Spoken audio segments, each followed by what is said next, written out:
Welcome back to the aphorism series. In this video, we are going to talk about aphorism number 40. Let us start by briefing the 36th aphorism, which states, existing stronger disease repels the weaker. Aphorism number 37 states, chronic diseases remain uncured if treated allopathically. Aphorism number 38 states, new stronger disease suspends the weaker one. Aphorism number 39 states some of the examples to show the same phenomena. Aphorism number 40 states complex diseases. Let us start by reading the aphorism. Since it is a lengthy one, I have divided it into parts. Now let's read. Or the new disease, after having long acted on the organism, at length joins the old one that is dissimilar to it and forms with it a complex disease, so that each of them occupies a particular locality in the organism, namely the organs peculiarly adapted for it, and as it were only the place specifically belonging to it, while it leaves the rest to the other disease that is dissimilar to it. Thus, a syphilitic patient may become psoric and vice versa. As two diseases dissimilar to each other, they cannot cure one another.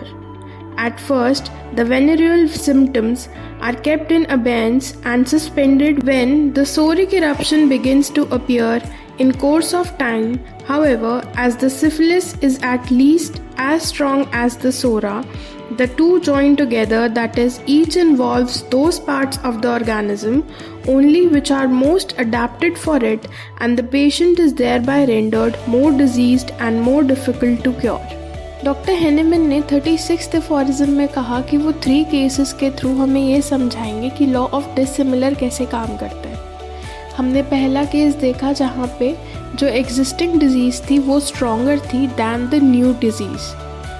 तो जब ऐसी situation होगी तो जो stronger disease है, जो existing disease है, वो नई बीमारी को अफेक्ट ही नहीं करने देगी ह्यूमन बॉडी को। ठीक है।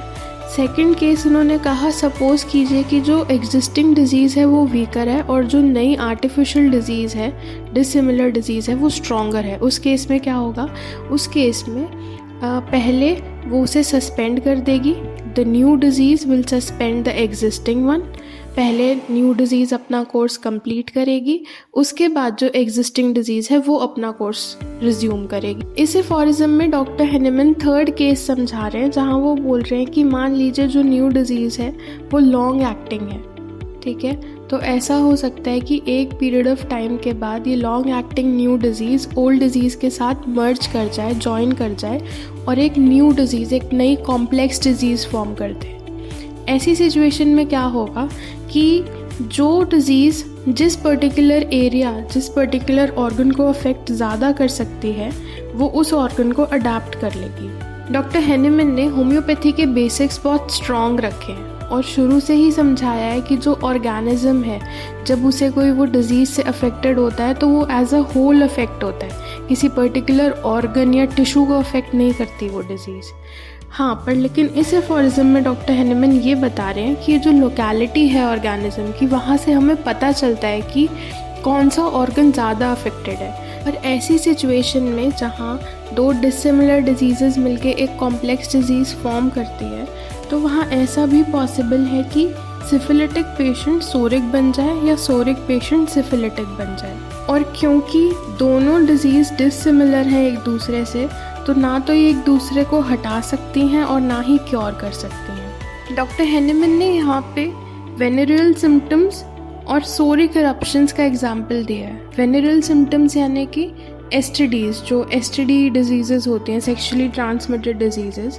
अगर किसी पेशेंट को वेनेरियल सिम्टम्स पहले आ रहे हैं और फिर सोरिक इरप्शन आता है, तो क्योंकि सिफिलिस और सोरा यहाँ दोनों इक्वल स्ट्रेंथ के हैं, तो क्या होगा, ये दोनों मिल जाएंगे, दे विल जॉइन टुगेदर। और जैसे ही ये दोनों मिलेंगे, they will form a complex disease. अब इस कॉम्प्लेक्स डिजीज़ को ठीक करना और ज़्यादा मुश्किल हो जाएगा।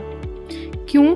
क्योंकि अब ये दोनों सिम्टम्स शो करेगी, सिफिलिस के भी, सोरा के भी। और अब ये जो मिक्सचर होगा, इसको रिजॉल्व करना बहुत मुश्किल होगा। इसीलिए डॉक्टर हेनेमन ये बोल रहे हैं कि patient is thereby rendered more diseased and more difficult to cure in such complexity. आगे पढ़ते हैं इस एफोरिज्म को। When two dissimilar acute infectious diseases meet, as for example smallpox and measles, the one usually suspends the other, as has been before observed, yet there also been severe epidemics of this kind where in rare cases two dissimilar acute diseases occurred simultaneously in one and the same body and for a short time combined as it were with each other. During an epidemic in which smallpox and measles were prevalent at the same time, among 300 cases in which these diseases avoided or suspended one another and measles attacked patients 20 days after the smallpox broke out, the smallpox, however, from 17 to 18 days after the appearance of the measles, so that the first disease had previously completed its regular course. There was yet one single case in which P. Russell met with both these dissimilar diseases in one person at the same time. Rene witnessed the simultaneous occurrence of smallpox and measles in two girls. J. Morris, in his whole practice, only observed two such cases. Similar cases are to be found in Ettmiller's works and in the writings of few others.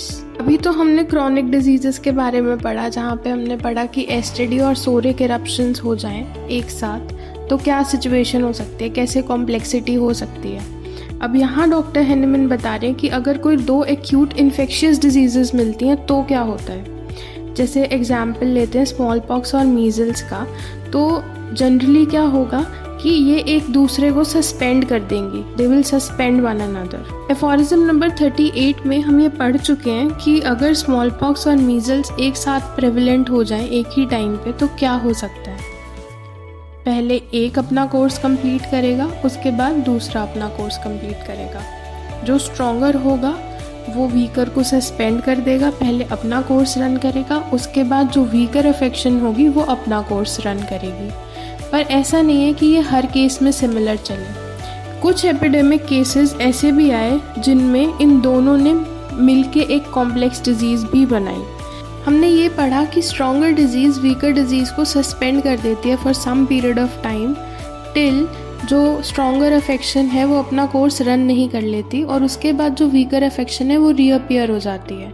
पर लेकिन कुछ epidemic cases ऐसे थे जिनमें ये चीज़ observe नहीं की गई। जैसे कि एक केस पी रसल के पास आया जिसमें दोनों डिजीज़ेस सेम टाइम पे एक ही आदमी के अंदर थी। ये स्मॉल पॉक्स से भी जूझ रहा था और मीजल्स से भी जूझ रहा था। सेकंड केस रेने ने विटनेस किया कि स्मॉल पॉक्स और मीजल्स दो लड़कियों को एक साथ साइमल्टेनियसली अकर हो रहा है। और तीसरा केस मॉरिस ने देखा जहाँ पे उन्होंने कहा कि मैं अपनी पूरी प्रैक्टिस जो मैंने लाइफ टाइम प्रैक्टिस की है उसमें सिर्फ दो ऐसे केसेस आए थे जहाँ दोनों डिजीज़ेस एक साथ रन कर रही थी। Similar cases are to be found in Ettmuller's works. Ettmuller के वर्क में भी सेम सिचुएशन थी, सेम केसेस आए थे। अब आगे पढ़ते हैं। Zenker saw cowpox run its regular course along with measles and along with purpura. The cowpox went on its course undescribed during a mercurial treatment for syphilis as Jenner saw. यहाँ doctor Hahnemann बता रहे हैं कि जो cowpox हमने aphorism number 38 में पढ़ा था कि काउपॉक्स पहले अपना कोर्स रन करता है। अगर काउपॉक्स और स्कारलेट इना एक साथ हो जाते हैं पेशेंट को तो स्कारलेट इना सस्पेंड हो जाता है for some period of time और काउपॉक्स अपना कोर्स रन करता है। उसके बाद काउपॉक्स ठीक हो जाएगा तो जो स्कारलेट इना है वो वापस से रीएस्टैब्लिश हो जाएगा। अब इस केस में जेंकर ने ये देखा कि काउपॉक्स अपना रेगुलर कोर्स कंप्लीट कर रहा है अलॉन्ग विद मीजल्स एंड पर्प्यूरा, दोनों चीज़ें हो रही हैं और साथ के साथ काउपॉक्स भी रन कर रहा है। जेनर ने ये देखा कि ऑल्दो सिफिलिस का ट्रीटमेंट चल रहा था, एलोपैथिकली मर्करी की डोजेस दी जा रही थी पेशेंट को so that syphilis can be treated, पर लेकिन उस दौरान भी काउपॉक्स अपना कोर्स रन कर पा रही थी अनडिस्टर्ब्ड। तो ये कुछ एग्जाम्पल्स हैं जो जस्टिफाई करते हैं कि हाँ कुछ रेयर केसेस में दो डिसिमिलर एक्यूट डिजीजेस एक साथ एक बॉडी में रन कर सकते हैं for a short time period combined. इस एफोरिज्म का फुटनोट पढ़ते हैं. From careful experiments and cures of complex diseases of this kind, I am now firmly convinced that no real amalgamation of the two takes place, but that in such cases the one exists in the organism besides the other only, each in pairs that are adapted for it, and their cure will be completely effected by a judicious alteration of the best mercurial preparation, with the remedy specific for the sora, each given in the most suitable dose and form. तो यहाँ doctor Hahnemann ये बोल रहे हैं कि complex disease क्या है. Complex disease is nothing something new. ऐसा नहीं कि पेशेंट ए डिज़ीज़ से सफ़र कर रहा था, फिर उसको बी डिज़ीज़ हुई तो एक सी डिज़ीज़ बन गई. नहीं. Suppose a patient is suffering from disease A और उसके साथ साथ उसको डिज़ीज़ बी भी हो जाती है, तो ये कॉम्प्लेक्स हो गया ना.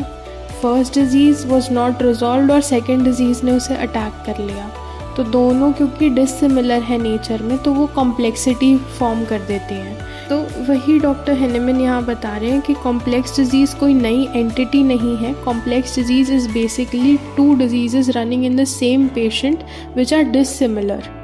तो ये भी एक कॉम्प्लेक्सिटी है. डॉक्टर हेनेमन इस फुटनोट के ज़रिए ये बता रहे हैं कि जितने भी उन्होंने कॉम्प्लेक्स डिजीज़ के क्योर्स पढ़े या जितने भी उन्होंने एक्सपेरिमेंट्स किए, उनसे वो ये चीज़ तो कन्विंसिंगली मानते हैं कि किसी भी चीज़, किसी भी दो बीमारियों का रियल अमेलगमेशन नहीं होता है, यानी कि रियल कॉम्बिनेशन नहीं होता है. इन सच केसेस एक ऑर्गेनिज्म के अंदर दोनों चीज़ें पेयर में अडेप्ट हो जाती हैं. पेयर में अडेप्ट होने का मतलब ए डिज़ीज़ तो चल ही रही है, साथ के साथ बी डिज़ीज़ भी चल रही है. और ऐसी कंडीशन के लिए जो उन्होंने बेस्ट ट्रीटमेंट सर्व किया है या जो कहा है कि बेस्ट ट्रीटमेंट हो सकता है, वो है the judicious alternation of best mercurial preparation with remedies specific for psora, each given in the most suitable dose and form. This footnote can be easily misunderstood by the students.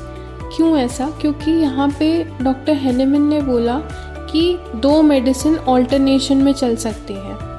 First the best mercurial preparation with remedy specific for psora. पर लेकिन यहाँ पे उन्होंने आगे ये भी importantly लिखा है कि each given in most suitable dose and form. ज़रूरी नहीं है कि हमने दोनों साथ में देनी है. ठीक है, पहले हमने सिफिलिस ट्रीट करना है. Once the state is gone, फिर हम सोरिक कंडीशन पे प्रिस्क्राइब कर सकते हैं. ठीक है. जनरली क्या होता है, जब पिक्चर चेंज होती है, पेशेंट की पिक्चर चेंज होती है, हम तब मेडिसिन चेंज करते हैं या तब हम मेडिसिन का ऑल्टरनेशन सोचते हैं. तो इस सिचुएशन में भी वैसे ही रहेगा. Let us go through it's explanation. Complex disease formation. When a new disease interacts with an existing one, they may merge into a complex illness, each occupying specific locations within the body. Localization of diseases. Each disease tends to localize in organs suited to its nature, leaving other areas to contrasting illness. Example of syphilis and sora. Patients with syphilis or psoriasis may acquire the other diseases over time. Initially, symptoms of one disease may subside when the other emerges, but eventually, both diseases can manifest concurrently. Inability to cure each other. As two dissimilar diseases, they cannot cure or eliminate one another, leading to a compound health challenge. Interaction during epidemics. During epidemics, two dissimilar acute diseases may interact. Typically, one disease may suppress the other, but in rare cases, they may coexist temporarily. Historical cases. Historical accounts cite instances where diseases like smallpox and measles occurred simultaneously in individuals. Observation of co-infection. Reports by medical practitioners such as P. Russell and J. Morris document cases of simultaneous smallpox and measles infection. Cowpox interactions. Observations include cowpox progressing alongside diseases like measles and purpura, as seen by Zenker and Jenner. Resilience to treatment. Cowpox continued unaffected during a syphilis treatment involving mercury, indicating the resilience of certain diseases. Complexity of disease interactions. These observations highlight the intricate interactions between diseases, showcasing scenarios where multiple illnesses coexist, influencing each other's progression within the body. That's all in the video. Thank you for watching.